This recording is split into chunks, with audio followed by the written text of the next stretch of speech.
Mengenai luqata atau barang temuan, banyak di antara teman-teman atau masyarakat ketika menemukan uang yang bisa dibilang tidak bernominal, yang banyak di sekitar masjid berijtihad untuk memasukkan di kotak amal masjid. Bagaimana hukum ijtihad itu? Enggak perlu ijtihad ini. Ini enggak butuh ijtihad. Enggak usah antum sentuh. Jangan disentuh. Maksudnya di kotak amal, pas antum masukin, antum pergi 5 menit, pemiliknya datang mau cari duitnya, ha? Gimana? Enggak ada urusannya. Menemukan barang jangan disentuh, selesai, nggak usah disentuh. Kecuali ada satu pendapat ulama, kalau antum bertanggung jawab, kayak misalnya ada tamu datang ke rumah antum, tertinggal HP-nya, antum pemilik rumah, antum simpanin, itu lain. Ini kita bicara luqata, ini sesuatu benda ditemukan di tempat umum, atau mungkin di masjid, ada pengurus masjid, memang dia pengurusnya. Kalau ada seperti ini, panggil pengurus marbot masjid, Pak, ini ada yang uang jatuh tuh, dia bertanggung jawab, gitu kan? Sebagai pemilik tempat atau dia bertanggung jawab, itu lain. Jadi orang kalau datang nanya nanti, gitu, ada nggak duit tertinggal, ada HP tertinggal nggak? Maka yang bertanggung jawab marbot masjid, itu boleh, nggak ada masalah. Tapi kalau antum tidak ada hubungannya sama sekali, lewat di sebuah tempat benda jatuh, tiba-tiba mau berijtihad, nggak perlu sama sekali. Jadi jangan ditinggalkan. Bagaimana dengan meminta harta barang peninggalan almarhum ayah? Jika yang disimpan ayah kita yang disimpan oleh ibu, sedangkan saudara kandung kita tidak tahu, apa hukumnya? Haram. Untuk apa antum minta barang peninggalan? Kalau yang dimaksud adalah warisan hak antum, maka nggak masalah. Tapi warisan ini harus dibagi, karena orang kalau mati harus dijalankan segera, memandikan, mengurus jenazah dan menguburkannya. Itu yang pertama. Yang kedua, membayar utang-utangnya. Yang ketiga, menjalankan wasiatnya. Yang keempat, membagi warisannya. Nggak boleh nggak dibagi warisan, harus dibagi warisan. Kalau yang antum minta hak antum, silahkan, nggak masalah. Tapi kalau hak ayah memang yang mungkin sudah diberikan kepada ibu sebagai hadiah atau hibah, nggak boleh, nggak ada hak di situ. Atau memang itu harta warisan yang belum dibagi, masih utuh, lalu antum minta sebagai modal tanpa sepengetahuan saudara, ini nggak boleh, nggak sama sekali, nggak bisa. Sama masuk dalam bab berkhianat, nggak boleh, itu haknya saudara antum, tidak boleh sama sekali kita ambil. Pantaskah seorang suami memberikan uang kepada orang tuanya tanpa pengetahuan istri? Sangat pantas. Kenapa memang? Hah? Ini yang tanya laki-laki atau perempuan nih? Hah? Kalau laki-laki perlu saya cambuk ini. Hah? Masa bertanya begitu? Nggak perlu. Nggak ada apa kok pamit sama istri? Nggak usah. Kalau uang antum hasilnya nggak usah pamit gitu kan? Ada orang begini nih sengaja melatih istrinya jadi kurang ajar sama dia. Nggak perlu. Kenapa? Antum berikan haknya dia, ini nafkah kamu, hitung baik-baik kebutuhan rumah, kasih. Selebihnya antum punya hak dengan uang antum, gimana caranya? Kok bisa gitu? Kalau dia juga punya pendapatan, si istri punya pendapatan, tidak wajib pamit sama antum. Hasilnya dia bisnis sendiri, orang tuanya kasih warisan, nggak bisa antum campur tangan di situ. Dia mau bantu keluarganya kah? Masa harus pamit dulu? Enggak gitu. Kecuali memang uang itu dari kita suami berikan kepada istri, kemudian ada lebihnya, uang bulanan ada lebihnya, dia pamit sampaikan, itu lain. Atau modal kita berikan, atau mungkin istri antum yang punya modal dalam satu usaha, antum laporin, tidak ada masalah. Tapi kalau uang mau dikasih ke orang tua harus pamit, ini enggak. Orang tua itu kan wajib dibakti oleh suami, jelas nggak hukumnya? Jadi ini bukan masalah oh kok keras sekali sama istri, bukan masalah keras, kita letakkan batu pada tempatnya, maka akan rapi bangunan tuh, gitu kan? Harusnya begitu. Tetap istri disayangi, dicintai, dilembuti, semua haknya didapatkan sama dia. Tapi jangan kita melampaui batas, gitu. Ada orang subhanallah beli pulsa minta sama istrinya, semua gaji dikasih istrinya, dia sendiri seperti orang merengek sama istrinya. Ini mana ar-rijalu qawwamuna 'alan nisa ini? Hah? Ini harus diperbaiki, nggak boleh, ya. Jelas ya? Pokoknya kalau dekat sama saya harus jadi jantan benar tuh. Hah? Nggak bisa setengah-setengah. Bolehkah amil zakat mengambil dana zakat untuk membiayai dirinya sendiri hingga tingkat doktor atau S3? Kenapa ini? Ini aneh-aneh juga nih. Kenapa harus mengambil gitu? Nggak boleh akhi. Amil zakat, dia kembali ke masalah dia ini instansi atau individu. Kita rincikan dulu. Kalau dia instansi, maka amil zakat secara global semua masuk di situ.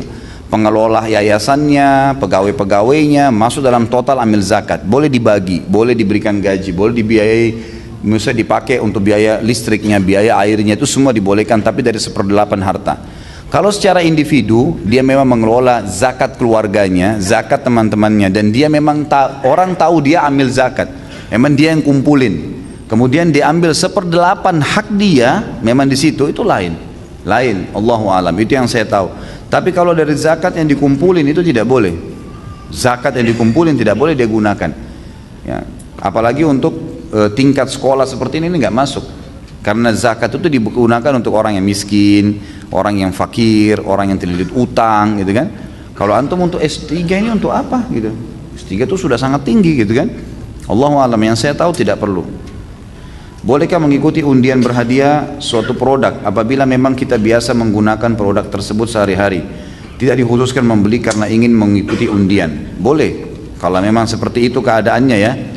Antum belanja di sebuah toko itu memiliki promo, kalau beli 100.000 dapat sabun, atau beli ini dapat ini, gitu kan. Sementara memang antum butuh produk itu, memang dasarnya beli untuk beli produk itu, bukan kejar hadiahnya, itu boleh. Tapi kalau ngejar hadiah undian sehingga akhirnya produk itu numpuk, tidak diperlukan, atau mungkin sudah mau expire pun dipaksakan, ini tidak boleh, ini haram hukumnya. Apa yang harus kita lakukan atas harta yang kita miliki tapi tidak jelas halal atau haramnya? Hadiah, menang undian, ya. Tentu lebih baik disedekahkan, Allahu alam, terutama untuk fasilitas umum. Ya, ini yang saya ketahui pendapat ulama yang kurang lebih mayoritasnya di situ, ya. Si fulan menjadi penanggung jawab penerima sedekah atau infak untuk Palestina. Awalnya dia berniat menyumbang 1 juta. Sudah terkumpul total 100 juta, total sudah terhitung olehnya, tapi belum disampaikan ke jamaah totalnya dan belum dikirim. Sesaat akan diumumkan dan dikirim. Si fulan tadi mendapati keperluan mendadak dan mengambil atau mengurangi infaknya 500.000. Dia ambil lalu diumumkan bahwa terkumpul 99.500.000 dan jumlah itu dikirim ke Palestina. Bagaimana hukum terhadap si fulan? Haram, nggak boleh. Kembalikan tuh 500.000, nggak ada hak antum di situ. Ini bukan zakat, ini bantuan untuk Palestina, saudaraku. Gimana caranya antum mau kasih orang susah di sana, antum masih ambil 500.000? Kerja ya akhi, jual nasi uduk, angkat batu, apa saja. Kenapa harus ambil dari sumbangan itu? Terlebih lagi antum tadlis nih, tadlis itu membalik fakta, gitu kan. Sudah jelas 100.000 yang masuk, antum tidak iklanin 100.000, 99.500.000. Jadi memang itu kelihatan diambil. Nggak boleh, ini namanya tadlis, ya, penipuan, nggak boleh. Kalau antum iklanin ini 100.000, 100 juta terkumpul, saya akan kirim 99.500.000 untuk saya gunakan transportasi saya, itu lain. Orang yang nyumbang tahu, dengar, lain. Tidak ada tadlis, tidak ada penipuan. Mereka ridho, silahkan, nggak masalah. Tapi kalau enggak, saudaraku, jangan, bahaya sekali ini. Jangan antum masuk ke pintu itu, ya. Karena ini sumbangan untuk saudara kita yang lagi susah, yang lagi menderita, terus antum sempat mengambil di situ, tuh nggak bisa. Ini terbuka pintu, semua sumbangan akan habis tuh, nggak bakal sampai ke orang gitu. Dan ini ada tadlis, teman, ya, harus ditinggalkan, tidak boleh, dibayar kembali, serahkan ke Palestina. Ustaz, saat ini saya bekerja di tempat yang menjual alkohol. Pertanyaannya, apakah ibadah saya, sholat saya, puasa, sedekah saya tidak diterima di sisi Allah SWT? Kalau sholat antum dirincikan ibadahnya. Kalau sholat sama puasa diterima sama Allah asal antum memenuhi syarat dan rukunnya, kan gitu. Sholat menghadap kiblat, tutup aurat antum, ya, kemudian masuk waktu dan segalanya, itu diterima saja. Kalau puasa juga begitu, selama kita memenuhi rukun dan syaratnya diterima. Tapi sedekah nggak diterima. Sedekah dari uang haram nggak diterima, gitu kan. Di sini kalau antum bekerja di tempat yang menjual alkohol, berarti ada sumber haramnya, ada sumber haram, maka sebaiknya antum jangan di situ, jangan ada di situ, teman-teman sekalian. Saya berharap begini, mudah-mudahan di majelis ilmu yang antum hadiri seperti ini, teman-teman, yang paling pertama, tolong jangan menganggap saya sedang menghardik atau menyalahkan. Kalau ada secara individu, kebetulan yang saya bahas kena di antum, saya tidak kenal semua antum di sini yang hadir, gitu kan. Berarti memang itu peringatan Allah mungkin melalui lisan saya, untuk antum sadar sebelum jauh. Kalau lebih jauh lagi malah antum lebih berat hukuman Allah nanti, gitu kan. Lebih baik berhenti, kan gitu. Berhenti sekarang, dan insya Allah kalau kita berhenti dari sesuatu yang haram, teman-teman, nanti antum akan lihat seperti ada sebuah lapangan luas nanti terbuka di depan kita, peluang-peluang yang sangat banyak. Orang, kata ulama, yang menjerumuskan dirinya pada yang haram, dia akan terkurung di situ. Dan dia akan sulit untuk keluar, karena syaitan ingin mengelilit dia, seakan-akan tidak lagi peluang lain, tidak lagi kesempatan lain, dan seterusnya. Ini berbahaya. Maka mestinya teman-teman sekalian kita tinggalkan pekerjaan-pekerjaan haram ini. Ya, apapun yang haram, ada syubhat antum tinggalkan. Jangan sampai masalah ini. Jangan sampai masalah, gitu kan? Jadi semestinya lebih hati-hati. Allahu alam. Kalau masalah sedekah, Allah kalau dari hasil gaji itu tidak diterima. Kalaupun tadi sholat itu baju yang dipakai, sejadah yang dipakai, AC rumah dipakai bayar dari hasil pekerjaan tadi, maka ini ulama mengatakan masuk dalam bab syubhat. Apabila memang dia masih punya pendapatan lain, misal selain di tempat penjualan itu ada alkohol, ada yang lain-lainnya. Misal di sebuah supermarket ada jual alkohol, tapi mayoritas produk yang dijual bukan itu, semuanya halal, sabun apa segala, tidak ada supermarket besar tapi ada alkoholnya. Maka kalau dominan produk-produk halal, gajinya akan jadi halal. Tetapi dianjurkan kalau dia mau lebih jeli, dia menilai kadar kurang lebih ya, dari dia kerja 30 hari itu gaji dia berapa, kemudian sekitar berapa persen secara persentase produk yang ada di supermarket itu, misalnya 5%-nya produk haram, 5% dari total produk, 5% haram karena ada minuman keras, 95% semuanya halal. Maka antum keluarin 5% dari gaji antum, sedekahin, jadi halal tuh, nggak ada masalah. Tapi tadi yang saya jelaskan hukumnya itu kalau semuanya alkohol nih ya, orang kerja di bar jual alkohol semuanya gitu kan, itu memang haram, tidak bisa mutlak kayak awal. Tapi kalau di sini didominasi oleh produk halal, dikeluarkan persentase dari perkiraan dari produk haram itu dikeluarkan dari gaji, insya Allah jadi halal semuanya. Dan kalau betul seperti yang saya bilang tadi yang kedua, maka termasuk sedekah antum setelah antum bersihkan uang yang persentase haram itu, maka insya Allah akan jadi halal. Bagaimana bertobat dari dosa mengambil dari yang bukan haknya? Tentu saja kembalikan hak itu, tobat kepada Allah, kembalikan hak. Saya sudah jelaskan tadi, apapun produk orang lain, materi, semua dikembalikan. Bahkan kalau ada nama baiknya orang yang kita pernah rusak, perbaiki nama baik itu. Jika kita masih banyak dosa besar, terus kita berjihad lalu meninggal, apakah terhitung mati syahid? Mati syahid tentunya ya. Kalau orang masih ada dosa besar, pernah berzina, pernah riba, kalau berhubungan dengan dosa kepada Allah Azza wa Jal, dia berjihad semua diampuni dosanya. Tapi kalau berhubungan dengan hak manusia, tidak. Jadi misalnya kita masih punya utang, maka nggak diampuni sama Allah utang itu sampai dibayar. Kalau bergantung haknya manusia, gitu kan. Pernah menggibah, itu kan syaratnya harus minta maaf. Gitu. Maka dosa-dosa yang lain insya Allah dibersihkan oleh Allah SWT dan diterima mati syahidnya. Tapi khusus orang yang berkhianat harta rampasan perang, ini tidak diterima syahadanya. Tadi sebagaimana dalil menjelaskan masalah itu. Bolehkah kita tamak terhadap harta halal? Boleh sekali, nggak ada masalah. Sudah kaya, punya miliaran, masih mau lebih kaya, buka usaha, tidak ada masalah. Tamak terhadap rahmat Allah itu perintah agama. Bolehkah saya sudah sehat minta tambah sehat? Bolehkah saya pintar minta tambah pintar? Boleh, nggak ada masalah, nggak ada masalah. Saya nggak bilang lupa ya. Katanya boleh minta tambah istri. Udah mulai panas rupanya. Bagaimana hukumnya jika kita memberi zakat atau sedekah ke panti asuhan yang pengelolanya adalah yayasan yang non muslim, walaupun anaknya ada juga yang Islam? Jangan, tidak usah kasih sedekah non muslim gitu. Yayasan begini jangan, banyak yayasan Islam masya Allah antri gitu kan. Kenapa nggak kasih muslim? Kalau kita memberi sedekah secara individual kepada non muslim, ada tetangga non muslim miskin, kita kasih bantuan, boleh, nggak ada masalah. Boleh kita berikan sedekah kepada mereka. Nabi SAW pernah memberikan kambing kepada orang musyrik yang tinggal di belakang Gunung Uhud, akhirnya masuk Islam kan gitu. Jadi boleh memberikan sedekah kepada non muslim. Tapi kalau lembaga pengelolaan itu nggak boleh. Walaupun ada anak yatimnya orang muslim, kenapa kita nggak kasih langsung saja? Banyak kan orang-orang muslim, apalagi di Indonesia alhamdulillah mayoritas muslim. Bagaimana jika tidak ikhlas dalam berzakat? Apakah tetap harus zakat atau tidak? Kenapa tidak ikhlas nih? Siapa yang kasih antum nafas? Siapa yang kasih antum mata? Yang kasih antum telinga? Yang kasih antum ilmu, otak bisa belajar? Terus kemudian Allah minta 2,5%, itu pun 1 tahun plus kalau mencapai 85 gram emas. Terus tidak ikhlas? La ilaha illallah ya. Harus ikhlas saudara, tetap keluar zakat, jangan gitu.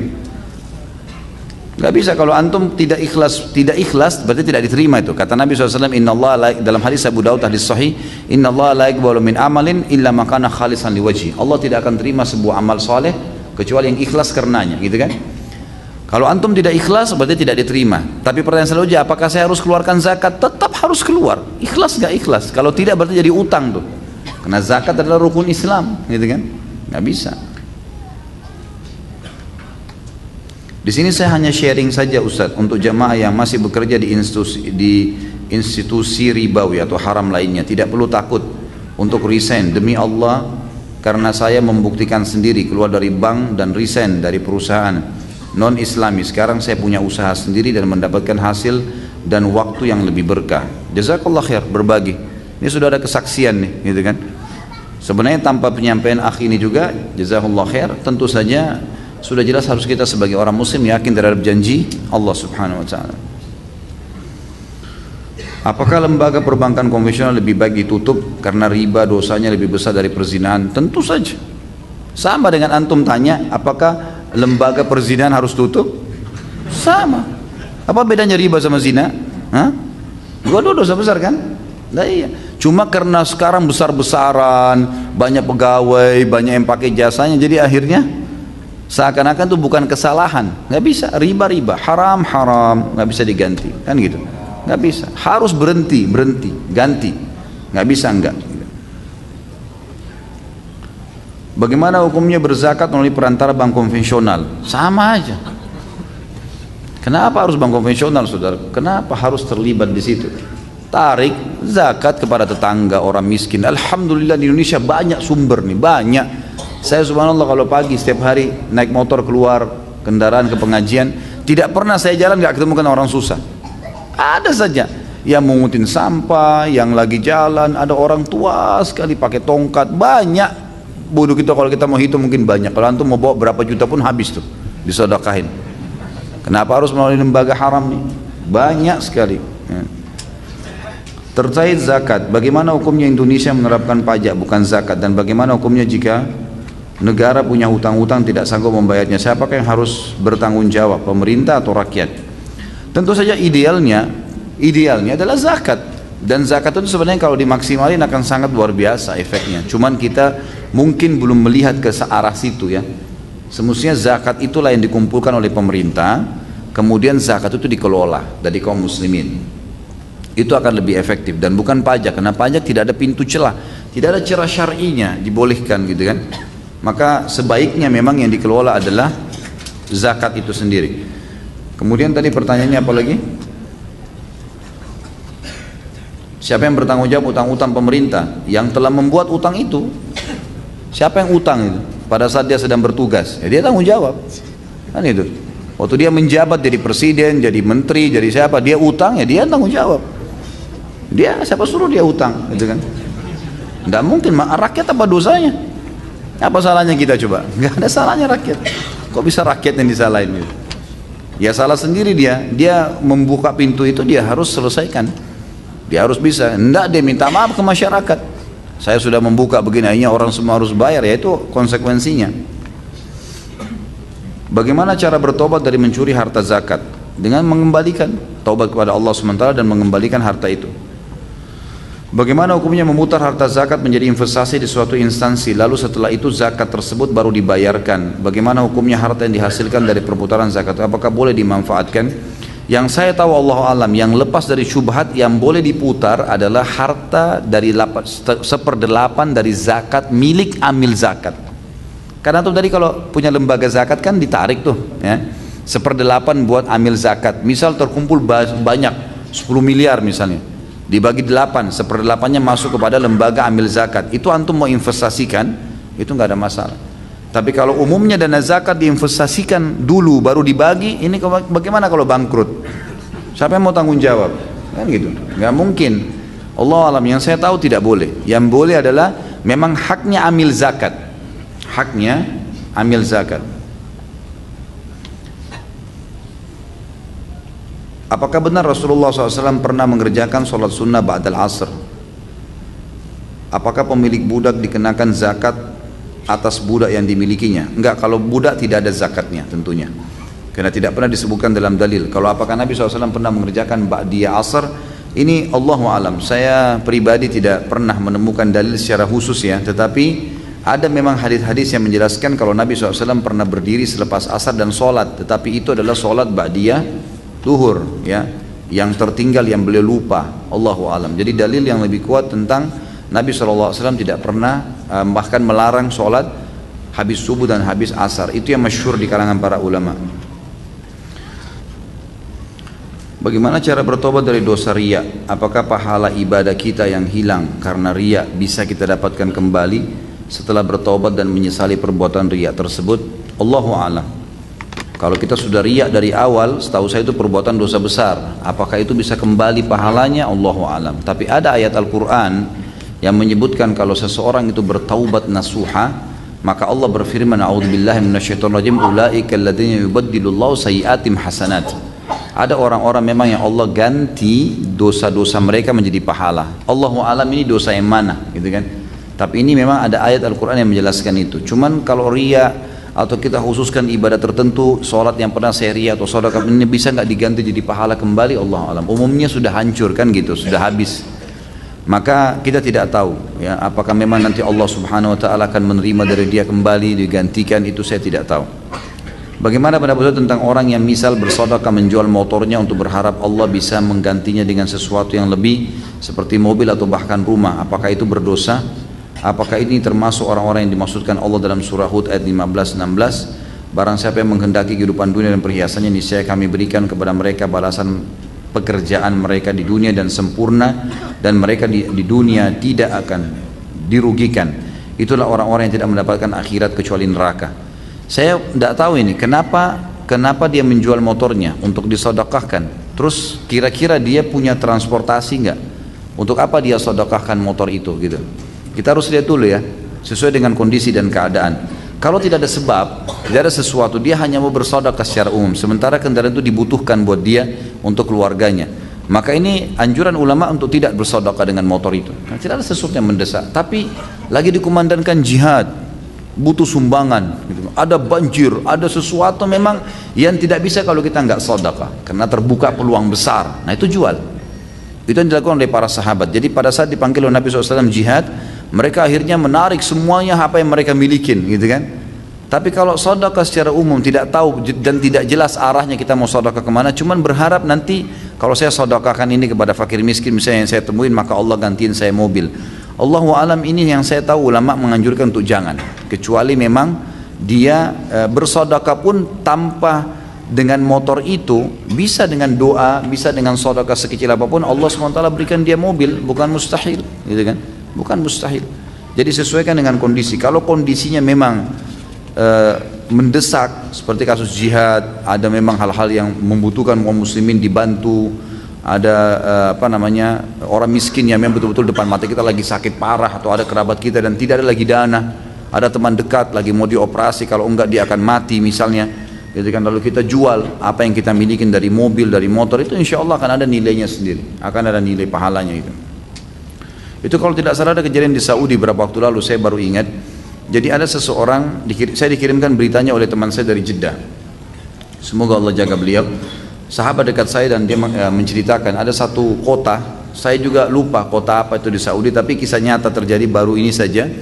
Ada seseorang rupanya bersahabat, kemudian temannya itu meninggal dunia dan punya utang. Waktu disampaikan kepada kerabatnya, karena dia tahu temannya ini berutang, disampaikan kepada anak istrinya tidak mau tahu karena nggak ada bukti katanya.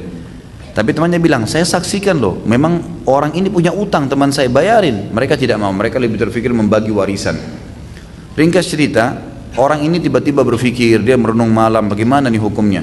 Saya tahu teman saya ini punya utang, kerabatnya nggak ada yang mau bayar, padahal uangnya ada, yang ditinggal warisan ada, gitu kan? Cuma dia tidak sempat bayar, meninggal dunia.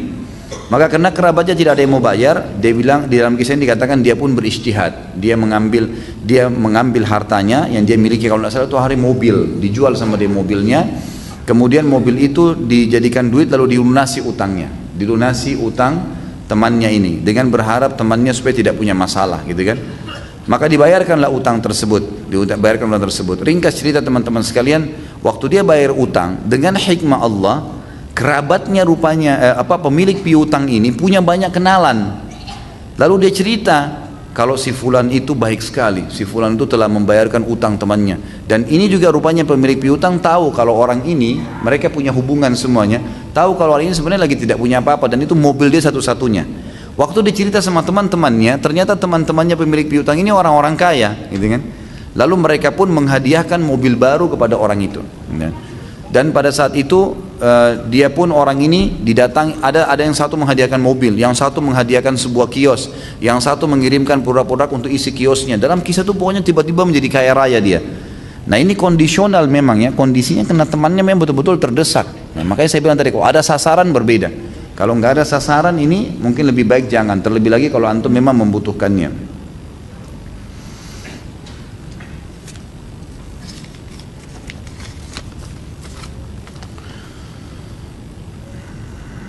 Jika seseorang yang kehilangan barang misalnya uang, tapi dia bagaimana jika seorang yang kehilangan barang misalnya uang tapi dia mengikhlaskan uang tersebut, kemudian ada yang menemukan uang itu. Jika orang yang menemukan uang tersebut menggunakannya, apakah Allah SWT tetap mengadab orang tersebut? Iya. Innamal a'malu binniyat. Saya kasih contoh gini. Para ulama fikih memberikan gambaran, kalau ada orang laki-laki fasik, buruk misalnya, maksiat kepada Allah, dia lihat satu perempuan lewat nih, dia niat menzinai perempuan itu, memerkosa perempuan itu, lalu disergaplah perempuan tersebut lalu diperkosa sama dia. Ternyata setelah dia perkosa terlihat itu wajah istrinya. Misal yang dia perkosa tadi ternyata istrinya sendiri. Dosakah dia?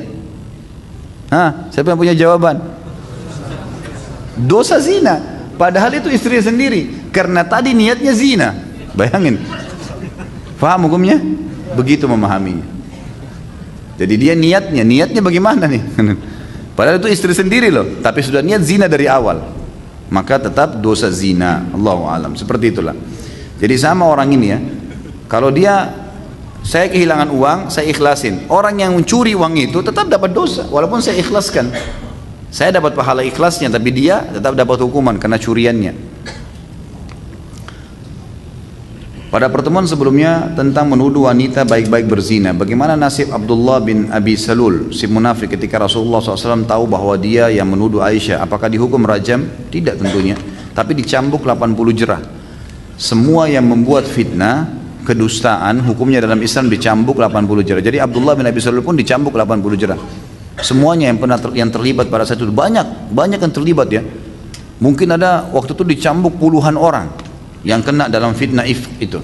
Tapi saya tidak hafal semua namanya, tapi Abdullah bin Salul salah satunya dicambuk pada saat itu.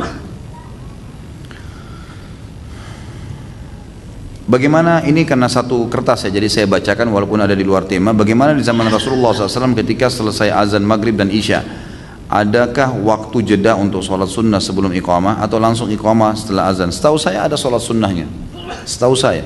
Bahkan sabda Nabi SAW jelaskan gitu, antara azan dan iqamah maghrib, kata Nabi SAW, maka seseorang sholatlah ya. Siapa yang mau 3 kali Nabi SAW ulang-ulangi.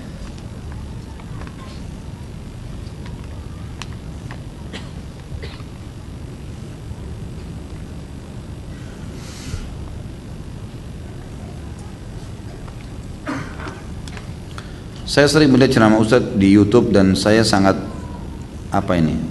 respect ya dengan semua ceramah Pak Ustadz. Kemudian saya berniat untuk memperlihatkan ceramah Pak Ustadz ke teman-teman atau saudara saya, tetapi tanggapan mereka bahwa ceramah Pak Ustadz seperti seorang Muhammadiyah dan saya dilarang keras untuk mengikutinya.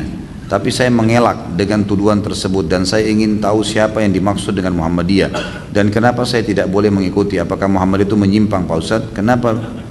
Kenapa bisa ada perbedaan seperti itu ya? Muhammadiyah nama lembaga sama dengan Nahdlatul Ulama gitu kan. Indonesia ada Al-Irsyad, ada banyak lembaga-lembaga gitu kan. Ini lembaga teman-teman sekalian, ini sebuah kendaraan, bukan target. Kalau kita sudah menjadikan lembaga-lembaga ini sebagai agama, maka akan jadi seperti itu. Kesannya ada aliran-aliran dan ini tidak benar. Tidak ada aliran dalam Islam. Agama kita cuma satu, Tuhan kita satu, Nabi kita satu, kitab kita satu, kiblat kita satu, semuanya jelas sasarannya, gitu kan? Wahyu juga jelas, mana yang ayat, mana yang hadis Nabi SAW, dan hadis-hadis pun yang palsu sudah dijelaskan oleh para ulama. Tidak ada sesuatu yang membingungkan sebenarnya. Kalau masalah kasus Ada yang mengatakan pengajian ini mirip Muhammadiyah atau pengajian seperti apalah dituduh. Sebenarnya teman-teman Anda diberikan akal. Ya, antum sekarang hadir sini punya akal fikiran, punya hati nurani. Dari awal ceramah kita sampai akhir, ada sesuatu yang buruk antum dapatkan? Hah? Ada sesuatu yang buruk, cuma satu orang yang jawab nih. Atau ada ilmu, ada tambahan iman, ya. Kan kita bisa memilih itu. Kalau antum mau ikutin perkataan orang teman-teman sekalian, tidak ada ilmu yang antum bisa terima, kan gitu. Dan di majelis ilmu yang sebenarnya, kalau antum mau tahu majelis ilmu yang sebenarnya, dan ini subhanallah turun-temurun dari para sahabat tabi'in, tabi'in sampai sekarang ulama-ulama kita di Masjid Nabawi dan Masjid Haram Mekah. Kita kalau duduk dari awal teman-teman, dari awal bicara sampai akhir ilmu semua. Manfaat, kita pulang padat otak kita ini dengan ilmu, dan kita pun jadi berubah lebih baik. Itu majelis ilmu. Kalau antum datang majelis ilmu ngomongnya ngelantur, cuman tahu ketawa-ketawa, cuman tahu dongeng-dongeng, cuman tahu pendapat saya, enggak usah hadiri. Memang begitu. Itu bukan majelis ilmu namanya. Antum kan punya hati nurani. Kalau orang bicara apapun, antum sendiri yang tentukan. Oh ya, ini saya tahu ini benar. Udah, orang mau bicara apa, jangan usah dengar. Karena semua syaitan itu teman-teman, kata Allah, inna syaitana yanzigu bainahum. Syaitan itu nazak. Nazak itu kalau ada celah di batu atau celah di buah, sedikit retak, sedikit bisa masuk di situ ulat, itu namanya nazak. Bisa nazak, dia bisa masuk ke situ. Syaitan itu masuk di segala lini, gitu kan. Kalau antum sudah multazim nih, sudah mulai masuk pengajian, sudah mulai pelihara jenggot, sudah mulai ikuti pengajian, sudah mulai lisannya sudah ngomongin, oh Allah berfirman, itu ustadz ini bicara masalah ini. Syaitan nggak bisa goda antum berzina, susah. Benteng antum di zina kuat. Benteng antum di riba jadi sudah mulai kuat, sudah mulai ada tameng. Di mana? Di fitnah, di ghibah. Antum lemah di situ. Makanya dimasukin di majelis ilmu tuh fitnah dan ghibah luar biasa itu. Nggak kenal, nggak apa main fitnah sembarangan. Ini dosa yang bisa terbuka. Syaitan masuk ke celah di mana antum lemah di situ. Kan itu. Ada orang rajin sholat nggak bisa diganggu, nggak bisa tinggalin sholat. Syaitan sudah putus asa di situ. Tapi dia lemah di lawan jenis misalnya. Syaitan buat dia lemah. Dia bisa pacaran, bisa zina. Itulah digerogotin sama syaitan. Gitu kan?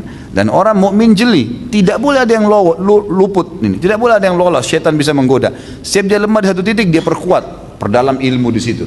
Supaya akhirnya dia tidak bisa didapatkan celah kelemahannya. Allahu a'lam. Ya. Jadi antum punya hati nurani saudaraku. Lihat, ikuti hati nuraninya. Lihat majelis ilmunya. Kalau bermanfaat, jangan pedulikan perkataan orang. Karena sekarang banyak ikhwan dan akhwat begitu ya. Sedikit dengar tentang ini, oh sudah tinggalin pengajiannya. Ini tinggalin pengajiannya. Kebodohan, dia sendiri yang kerugi gitu kan. Untuk apa kita ikutin perkataan orang? Nilai sendiri. Dengar baik-baik. Oh iya nih, perkataannya benar, sudah. Kalau salah nih, benar nih orangnya salah, ya sudah jangan ikutin kan gitu.